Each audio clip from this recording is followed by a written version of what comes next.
Assalamualaikum warahmatullahi wabarakatuh. Semangat pagi, salam pendidikan, salam semangat belajar. Bagaimana kabarnya hari ini? Semoga senantiasa dalam lindungan Tuhan. Come back my channel. Setelah kemarin kita mempelajari tentang suhu dan kalor, maka saat ini kita akan belajar tentang panas dan perpindahannya. Nah, adapun tujuan pembelajaran pada hari ini yaitu yang pertama, untuk mengetahui jenis-jenis benda berdasarkan kemampuan mengantarkan kalor. Yang kedua, untuk mengetahui macam-macam perpindahan kalor. Dan yang ketiga, apa saja contoh-contoh dari perpindahan kalor dalam kehidupan sehari-hari? Yuk simak penjelasan berikut ini. Check it out.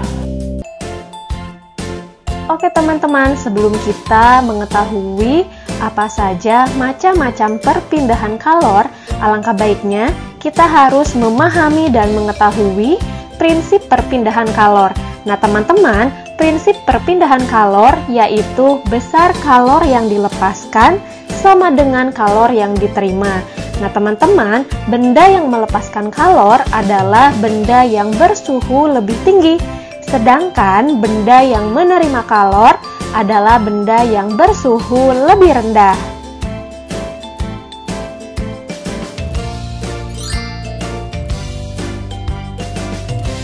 Nah, teman-teman tahu nggak sih bahwa benda-benda di sekitar kita ada yang bisa menghantarkan panas dan juga ada yang tidak bisa menghantarkan panas.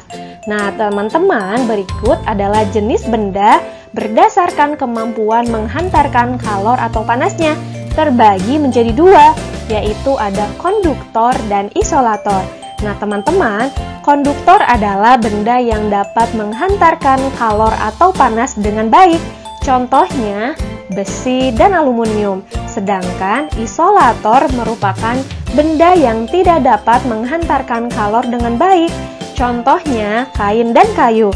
Jadi, teman-teman sekarang tidak perlu heran lagi ya saat melihat ibu teman-teman mengangkat panci dengan kain di tangannya, karena kain termasuk benda isolator atau tidak dapat menghantarkan panas dengan baik.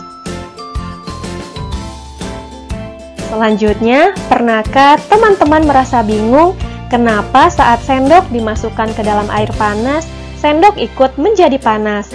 Atau mengapa saat di dekat api unggun, badan kita menjadi hangat? Ada yang tahu jawabannya? Iya betul. Nah teman-teman harus tahu bahwa peristiwa itu terjadi karena benda panas memberikan kalor pada benda dingin. Nah sekarang kita akan mengetahui macam-macam perpindahan kalor. Nah teman-teman, panas dapat berpindah melalui 3 cara, yaitu secara konduksi, konveksi, dan radiasi. Nah, untuk masing-masing penjelasannya akan saya jelaskan, teman-teman jangan lupa menyimak ya.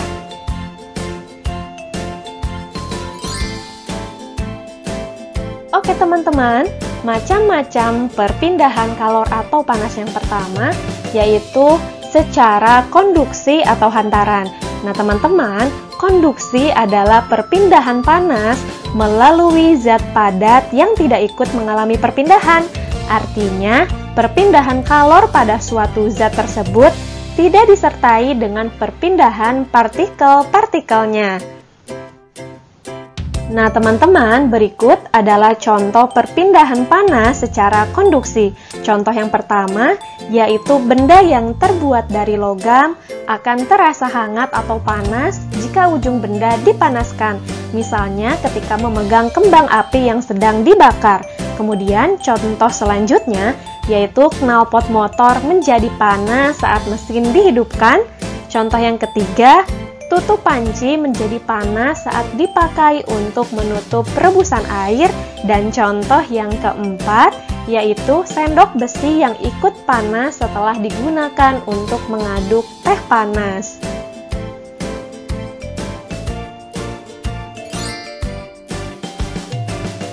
Oke teman-teman, selanjutnya perpindahan kalor atau panas yang kedua yaitu secara konveksi atau aliran. Nah teman-teman, konveksi adalah perpindahan panas melalui aliran yang zat perantaranya ikut berpindah. Jika partikel berpindah dan mengakibatkan kalor merambat, maka terjadilah konveksi. Nah, teman-teman, konveksi ini terjadi pada zat cair dan gas seperti udara atau angin. Nah, teman-teman, berikut adalah contoh perpindahan panas secara konveksi. Contoh yang pertama yaitu gerakan naik dan turun air ketika dipanaskan. Kemudian contoh yang kedua, gerakan naik dan turun kacang hijau atau kedelai dan lainnya ketika dipanaskan atau direbus ya teman-teman. Kemudian contoh yang ketiga, terjadinya angin darat dan angin laut. Contoh yang keempat, gerakan balon udara, dan contoh yang kelima, asap cerobong pabrik yang membumbung tinggi.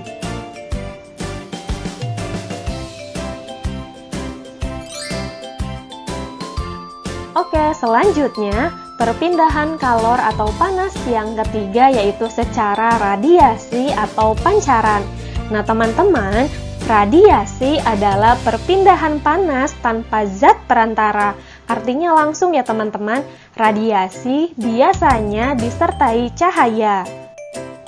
Nah, teman-teman, berikut adalah contoh perpindahan panas secara radiasi. Contoh yang pertama, panas matahari sampai ke bumi walau melalui ruang hampa. Contoh yang kedua, tubuh terasa hangat ketika berada di dekat sumber api.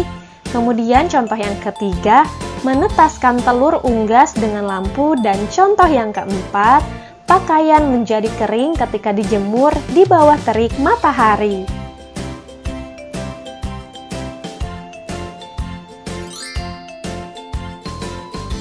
Nah, teman-teman, tadi teman-teman telah mengetahui contoh benda yang dapat menghantarkan panas serta benda yang tidak dapat menghantarkan panas.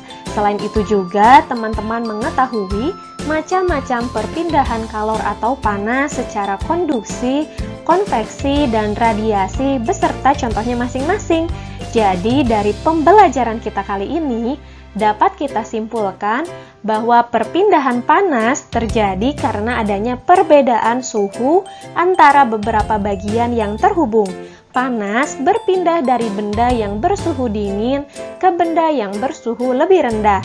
Nah, teman-teman, panas dapat berpindah melalui 3 cara, yaitu secara konduksi, konveksi, dan radiasi.